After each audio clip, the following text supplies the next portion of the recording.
जय श्रीमन नारायण। जय श्रीमन नारायण। मोक्षदा एकादशी की कथा। मोक्षदा एकादशी की कथा सबको सुनना चाहिए। इस कथा को सुनने का भी बहुत महत्व है और एकादशी का व्रत करना चाहिए। इसकी यह मोक्ष को देने वाली है। इसकी कथा इस प्रकार है। एक राजा था, तो राजा को रात में स्वप्न हुआ कि मेरे पिता नरक में पड़े हुए हैं। खून को कोड़ों की मार लग रही हुई है और वह नरक में पड़े हुए हैं। तो उसको सुबह उठा, उसको बहुत दुख हुआ। अब उसने सब लोगों से कहा, मंत्रियों से, सबसे, कि मैंने ये स्वप्न देखा है। तो मंत्री और राजपुरोहित बोले कि यहाँ पर एक जंगल है, वहाँ पर एक पर्वत मुनि रहती हैं, उनके पास चलो, उनसे अपनी समस्या, वही तुम्हारी समस्या से सॉल्व करेंगे। राजा मंत्री सब पर्वत मुनि के पास गए।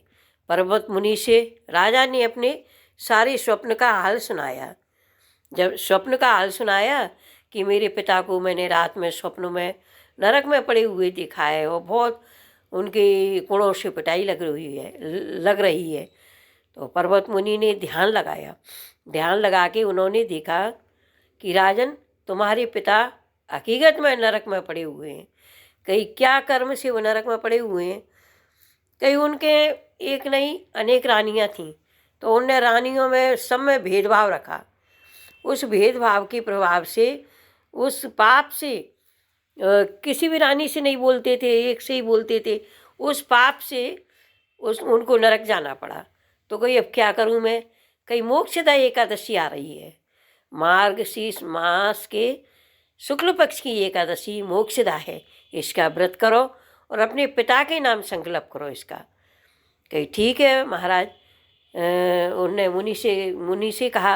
अब नगर में आए और उनने सब परिवार, मंत्रियों संतरियों सहित सबने एकादशी का व्रत किया।